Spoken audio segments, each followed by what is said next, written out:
नमस्कार आपण देखुं Odisha capture news.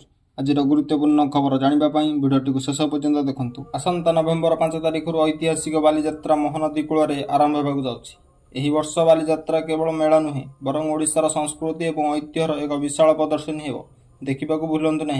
Cuttack जिलापाल सूचना देते जे चलित वर्षर मुख्य आकर्षण होड़िया भाषा और साहित्य को पालन करने।